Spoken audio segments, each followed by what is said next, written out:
From South Carolina Public Radio, this is the South Carolina Lede. I'm your host, Gavin Jackson, and this episode was recorded on June 29th, 2026 from South Carolina Public Radio studios here in Columbia. On this episode of The Lede, we give you an update on what happened in the statehouse last week when both the Senate and House came back in for a day to take up conference committee reports. We have a budget update as well, since we're staring down the new fiscal year on July 1st, and we even have a Gavin Open Seas Maritime Report, or Gosmer, in this episode too. That's great. As we gear up for vacation mode here at The Lede, we got 2 full episodes this week, and then we'll slip into vacation mode for the following 2 weeks, so stay tuned for that. Don't worry, we'll have content for you, some super interesting SC250 stuff for you. Now, The Lede also wants to hear from you, even though we'll be on vacation soon. Call us from your vacation. I know, right? Top of mind for you while you're on your vacation. I'm sorry, I'm listening to my favorite podcast, and I have to call them, honey. But we're about to hike a volcano. Yeah, well, I have to call. Certainly you're in traffic somewhere, or maybe in a customs line or a TSA line. This is a good time to call. Who's that guy talking to? It's a podcast voicemail I'm required to call if I'm traveling. 803-563-7169. See if other people want to talk too. Maybe the person sitting next to you. If you're in the middle seat, ask both people. Yeah, people love talking to strangers on planes.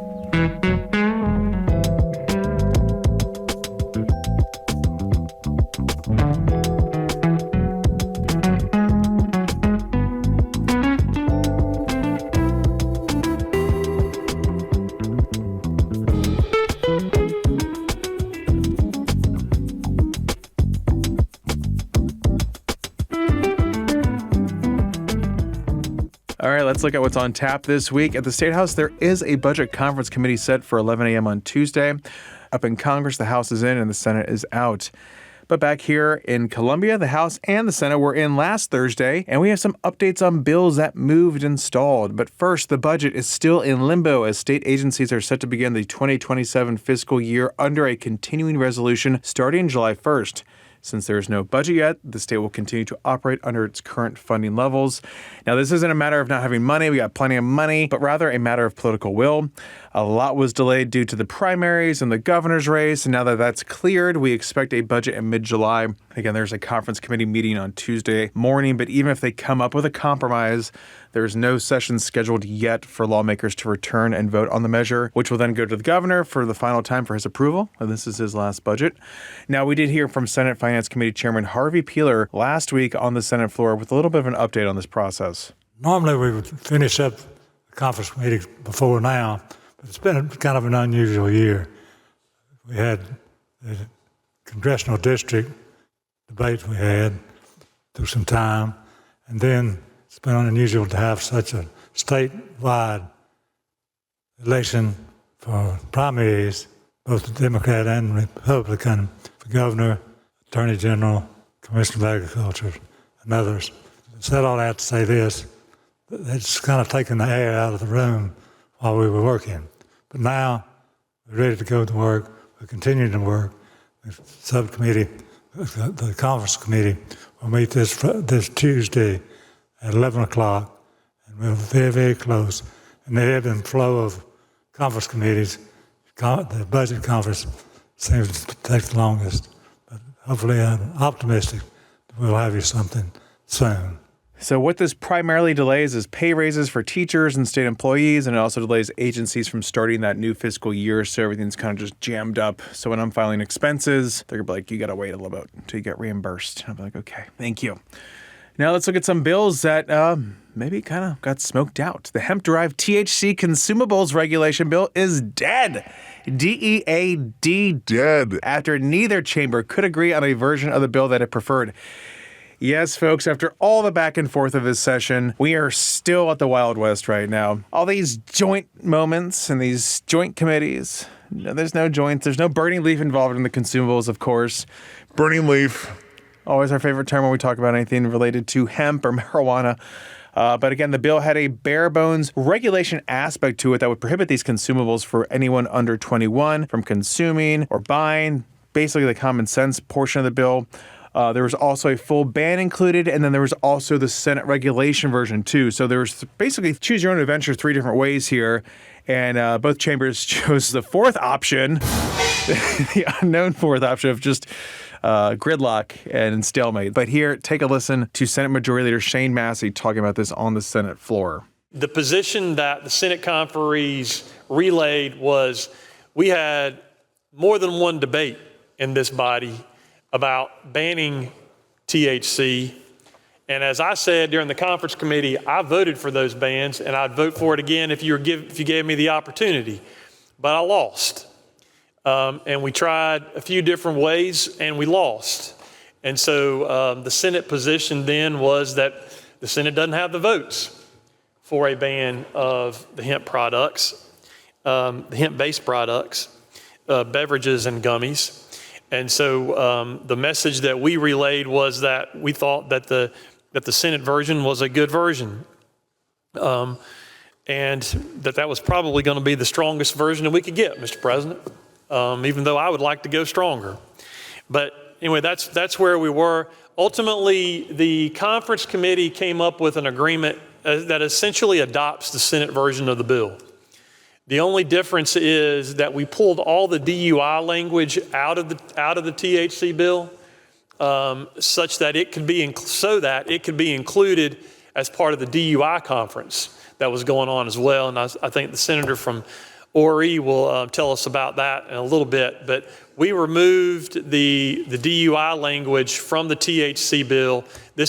But otherwise, this is the version that the Senate debated, the Senate passed ultimately. And it ended up with that because we took the position based on conversations and based on the debate that we had here, that this is where the Senate was going to end up being. Charleston Democratic Senator Ed Sutton spoke about how the bill was not really a compromise in his opinion, and he spoke before the chamber voted on the compromise bill that would also restrict the milligrams of beverages and gummies and where they could be sold. Of course, it's all moot now, so I'm not going to really rehash it for you. Just know that it's dead. And I wanted to address a few things that I heard while watching this. As it was said several times, and it has been, that the Senate version is the will of the body, and was a compromise, and it was anything but a compromise. It was something that was cobbled together behind closed doors in a single caucus. So if it is a compromise, it's a compromise amongst one caucus, because no one came to our side with this final version and tried to work with us at all on this legislation. So when I hear things like this is a compromise amongst the body, it absolutely is not. In fact, I think at the end we were told we could put up 2 amendments, but the votes were beforehand whipped against us for some pretty common sense amendments here on this hemp bill. But there's a lot of problems with it. You know, the DUI blood draw stuff and the limits we set there was low, even though that's coming out. But this whole idea, you know, 2 things I'll hold on there is these are elements that got into the bill that really weren't vetted with the public process, and things that people, I think, at the last minute when they were tired just threw out. And those 2 things that someone was talking about there was about putting products behind the counter, like we talked about, or it's safer, and only having the products available in beer and wine and liquor stores, as well as the packaging requirement for gummies. So again, the compromise bill H3924, it did pass the Senate 27-11, and then was shot down in the House by a bipartisan group voting 69-28. And that was after about 2.5 hours of debate on it on that Thursday. Now, remember, like we talked about, this bill started out with a near unanimous support last year to limit purchase and consumption of these consumables to those 21 and over. Then folks looked to regulate the consumables further with a version that basically imploded early in the House this year, and that pushed that to the Senate to take the lead on amending H3924 to regulate such consumables, fairly similar to alcohol. But again, that just blew up. We saw it die there in the final days as the House did not concur with the Senate version. So back to the drawing board next session for hemp-derived consumables. Until now, it's going to be the Wild West. Even for folks under 21 at this point can still buy these consumables that are pretty much everywhere and anywhere. And since we're at the drawing board, another thing that's going back next session will be DUI. That's right, a bill to strengthen DUI laws in the state, S52, has stalled after the Senate failed to give free conference powers to change the bill further. A lot of points of contention there, including regulating folks driving under the influence of hemp-derived THC. So that bill's stuck. We can put that on the list of things to do next year. And both the House and Senate did approve S11, which is more the House version that was adopted. It makes certain changes to the Paid Parental Leave Act for state employees, including 4 weeks for co-parents. Now, the Small Business Regulatory Freedom Act Bill, H. 3021, that made it through conference committee was passed as well. Both versions of this bill have made it through both chambers unanimously before, but the Senate version of the bill was adopted. And it really deals with the regulatory review process to reduce regulations in the state. And the original bill called for a 25% reduction of state regulations. So instead, now they're going to go and look at these regulations on a more annual basis. The shrimp bill, H. 4248, also passed by both chambers and was ratified. It requires restaurants to have signage and put a little marker on its menu that says that the shrimp may be local or foreign shrimp. And if there is a restaurant that provides only foreign and imported shrimp, they must disclose that as well.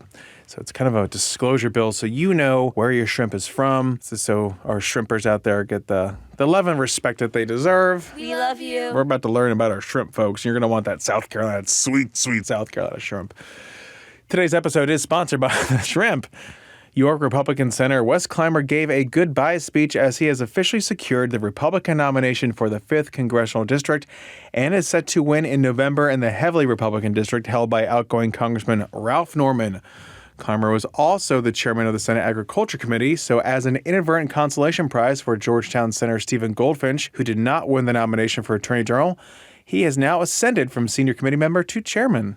Also in the revolving door of the Statehouse, Lawrence Republican Representative Luke Rankin, a freshman, lost his primary by 20 points to businessman Rick Shealy, and he gave his going-away speech as well in the House chamber. Sticking with the trail, as the primary election campaign trail is history, and the general election campaign trail ramps up.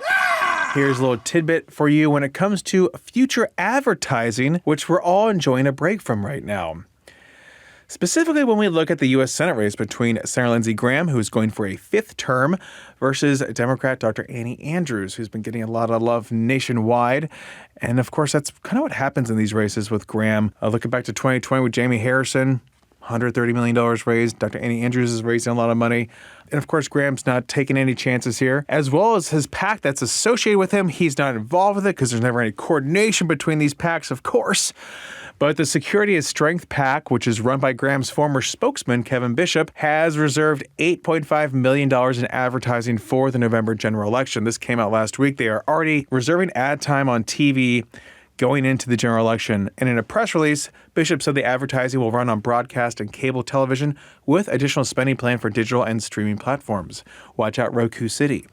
Now, the PAC's effort is scheduled to begin around Labor Day, which is when we're going to also be ramping up to. And they say it will lean heavily into South Carolina voters' strong affinity for college football and sports. The group noted that Clemson's football game against LSU presents a prime opportunity to, quote, introduce Andrews' radical liberal views to a broader audience of South Carolina voters, quote. But from the airwaves to the sea waves, which are all waves, we have a Gavin Open Seas Maritime Report, or GOSMAR. That's right. That was a long one. It's been a while. Now, the South Carolina Ports Authority announced it would be temporarily suspending operations at the Hugh K. Leatherman Terminal as of August 1st, as, quote, the industry faces numerous headwinds, an uncertain trade forecast, and tempered volumes. This decision aligns with the port's continued focus on cost competitiveness to ensure that the business is well positioned for growth, quote. SC Ports President and CEO Mike Amala said in a statement, quote, we are working with our maritime partners to make this business decision to achieve long-term sustainable growth. We all want to retain current business and attract new business to Charleston as an economic driver and job creator for South Carolina. We will remain focused on delivering exceptional service to our customers and generating growth, quote. So yeah, TBD on when HKL terminal will reopen, but the Wando and North Charleston terminals offer the capacity that customers need for today's volume and their growth, according to the ports, during this short-term pause, what's being described as a short-term pause at Leatherman. Now, the Leatherman terminal is a costlier option for shippers as it is staffed by the International Longshoremen's Union. That's per a 2024 Supreme Court decision compared to the other docks that are staffed by a mix of union and state employees. The costs associated with that have led to higher operating costs, and the only shipping line that calls on that terminal is MSC. So this all results in less activity compared to Wando and North Charleston terminals. now MSC will also call on those other terminals during this time. So there's an email that goes out from the ports that I subscribe to that tells you what ships are coming in. If you guys are big ship watchers like I am, which I'm not because I've never done that before, but you can know what's coming and going, and it tells you which port it's going to. And the only time you ever see one going to Hugh Leatherman is that little MSC, and it's like once or twice, a couple times a week. So it's not what it used to be, and it's not the activity that you're seeing in those other terminals as well. So we'll be bringing you a Gosmore report, though, breaking news from Europe in the coming days. From Copenhagen and the open seas over there. So stay tuned.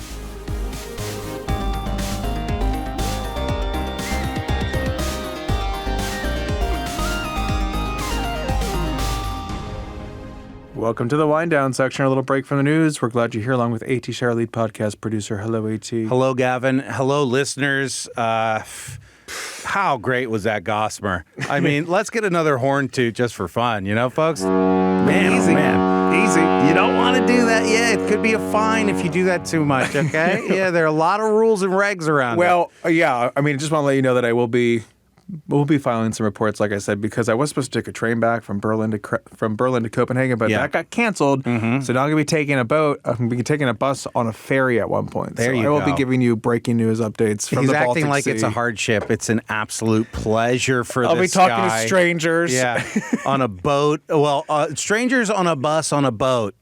Hey, you were on that bus with me, and we're both on this boat now. Can I talk to you for my podcast? Could you imagine? It's an American podcast. Oh, it's an absolute nightmare. How come you don't speak English? I really need you to speak English. Doctors hate this one guy for one simple podcast trick. Follow me for more travel hacks. Anyway, Gavin, speaking of people who love us, we got a call from an old friend. If you're ready, it's been a long time, years probably since we've heard from them. So here we go. Lost at sea. Hello, Gavin. Hello, AT. Been a very, very long time, but this is your friendly neighborhood Trader Joe, who has not called into the show for many a year. Long story short, I moved to the Northeast and have recently, in the last couple of years, returned to the Carolinas, just not the South Carolina, living up in Western North Carolina at the moment. And while I was visiting my in-laws down in the Prosperity area a couple weeks ago, I listened in. I backlogged a couple episodes. I listened in. I was catching up on the politics of South Carolina that I've kind of been a little ignorant to for the last couple of years, and just happy to see that it's just becoming even more exciting is not the term I want to use, but even more chaotic and ridiculous show of two stinky buttholes on stage talking to each other and making the air smell even worse in the state. But I'm just glad you guys are around. I just wanted to say thank you for what you guys do for South Carolina Public Radio. And, I've even heard Gavin on a few NPR pieces every now and again talking for the state. And I'm just glad to know you guys are still at it. I'm glad to know there's still some heated debates and conversations of the fantasy worlds of the lands of Tolkien. Glad to know you guys are still loving it and looking for it everywhere, apparently. But anyways, again, just want to say thank you, and I hope you guys are well, and I look forward to listening to even more episodes. See y'all later. Trader Joe, we miss you. What a thank you for checking voice back to in, hear. bud. Yeah. I always come back to the Carolinas. Honestly, there are a few listeners, some old school callers and stuff who I always think like, man, whatever happened? I'm friends with Trader Joe on Instagram, so I did know his trials and tribulations and whereabouts. Yeah. But thank you for calling back in. Miss you absolutely. When he crossed the border, he had to listen. Yeah, no, there's just a deep calling to old listeners. They just feel it deep in their bones. So I guess what the ring's like, right? Yeah, no, the ring is ever hungry to get back to its master, Gavin. He kept looking for the right word to describe how the show's been, and I kept shouting energetic, and then he said chaotic and ridiculous. Yeah, sure. Yeah, you have your words, I have mine. Your different kind of spin there. Thank you for calling, Joe. Keep calling in, keep texting me, DM me, I don't care. I'll read it on here. It doesn't matter to me. Gavin, We're coming to the big important part here. Our dear intrepid leader, Gavin, is turning another year older. But the problem is, it's happening while he's away. So I have brought the present I bought for him. I can smell it from here. In here, I did buy it on Facebook Marketplace and have not watched it yet. So, Gavin, I'm going to have an intern run it to you. Do I need to close my eyes? Yes, and they'll bring it to you, and you. Is it going to be unwrap wrapped? it. It's in a Okay, it's in grocery a bag. bag. I'll just keep my eyes open until I have the bag in my hand. There you go. Yeah, don't look into it. It's like every unboxing, or in this case, unbagging we've done on the show. It's a debagging, I believe. Okay, so Jake Debagging. is running in. It is bagged, and you're going to debag. Yeah. Hello, the Gavin Jackson. Okay, reach in. It feels like glass. There's It's one just on a bag of glass. It's two things. One thing is on top. You can look at that. That is not very precious. Do I need to touch it? It came with it. Okay. Is this the top thing? That's the top thing. Yep. It's a baseball hat. It's a baseball hat. Yeah, a Toyota racing hat. All American. A pinstriped Toyota racing hat. That doesn't really matter. It honestly This will be looks like good. it's a solid hat. Partners in promotion. I think I'll keep it around the office for the days where I wash my hair, but I don't put any crap in my hair like today when I wear a hat around. Mm-hmm. It's a fine hat. Sure. That's not why I got it. Okay. The That was next. a little lanyard, as they say in Louisiana, a little something extra. Here we go. Feels soft. Yeah. It's in a Trader Joe's bag. Can we let Trader Joe know Wow. that? Wow. Kismet. It's a sweatshirt. It's a sweatshirt. And what does the sweatshirt say? Bad boys drive bad toys. It's a Toyota. It's a The Toyota logo is the O and the toys. Bad boys drive bad toys. Well, I gotta buy a Toyota now. I couldn't find any Subaru stuff. But that sweatshirt, I was like, I would wear that sweatshirt. What was the provenance? So you got it on Facebook Marketplace. Yeah, that has got to be an early 90s, late 80s sweatshirt. There is no smell, so that's a good sign. It feels good. Looks good. It smells good. Yeah. It's a Hanes beefy, essentially but athletic wear, so it's 100% cotton. And We're happy about that. listeners know that I'm a do. beefy tea supremacist, so I'm just infecting your wardrobe You know with how some old beef. this is? This was made in the USA. Oh yeah, I think that thing looks great. I think it's gonna fit you great too. I'm looking forward to sweater weather, and then I can just wear this. Bad boys drive bad toys, man, and it it's is in neon. It is radical looking, folks. It's hard to describe, but it's somewhere between the Bad Boys. The first one is written in like neon pink Baywatch font. Yeah, there you go. And then Bad Toys is with a Toyota logo. And Drive, the word Drive has a wheel in it. It's true. People would pay top dollar. I assume you paid top dollar for this. I honestly didn't pay top dollar could for it. lie and I was say a you little did. surprised. But I feel like this is the kind of thing that you would see in a curated Exactly. secondhand shop, and they'd be like, "That's going to be $45." Oh, more than that, 55. dude. I would say, I think if you had that in the right place, that's like a $70 sweatshirt. Well, so unfortunately, I am trying just to pack with a carry-on for my Euro So trip. just wear it on the plane. Yeah, dude, that I don't wear it on the plane. that sweatshirt's gonna kill in Europe. They're gonna love that in Dusseldorf. They're gonna love that. Be in Dusseldorf. Well, you gotta go. You now. gotta go. I Now did you one gotta time. I go. did changed trains in Dusseldorf one time. I'm a man who's changed. We were trains in going Dusseldorf. from Amsterdam to Munich for the Oktoberfest dinner. Everyone was kind of sick, and it was like in the middle of the night, and we're on the platform in Dusseldorf. A late You night guys know what I'm talking about. It's miserable. That's just so relatable. Well, I am trying to figure out what to do in terms of what to wear, and I think the good thing about going by yourself is that no one knows that you're wearing the same outfit multiple times. Yeah. Also, like, you're not Speaking like, of, you've just reminded me of something. Okay, so I on Saturday I got up. The kids were already awake, so I just put on the same shirt I wore on Friday. Sure. And then Caitlin made me go to Costco, and I ran into a coworker who saw me in the same shirt 2 days in a row. And I was like, "Damn it, Caitlin! He knows." yeah, hashtag dad life. It sucked. Yeah, so I'm just gonna mix and match. I mean, no one cares, Not in Europe. Not in Europe. Not in Dusseldorf. And that way I can Copenhagen and Berlin. Well, there's Gavin, not much going on there. Happy Yeah, we'll be- flipping birthday. Thank you. dude. This is the big 4-0. As America turns 250, I turned 40, so I can totally relate. You were born on the 200 or the 210th. yeah. Good for you. I just can't. I can't believe what a great birthday sweatshirt that is to be for wearing when summer. you're turning 40 in the summer. It's really good. Well, I mean, you do enjoy giving me like that vest that you got me from Maine, which I wear around the office It's when a it's great cold. it's a good the vest. camo vest and then the Hunter Orange reversible inside, which is fantastic. that I got at a lobsterman fishing outlet. So this will be there too. I also realized that, with my astrological sign is a Cancer, the crab. So I can see it. I can see it. America's also a Cancer, if you think about that. No one talks about that. But, Oh, wow. Which is why it's so also very emotional and some would say persnickety. Mercurial. So I get along with America pretty fine because we're, same. Yeah, And, yeah. I always piggyback on America's birthday too.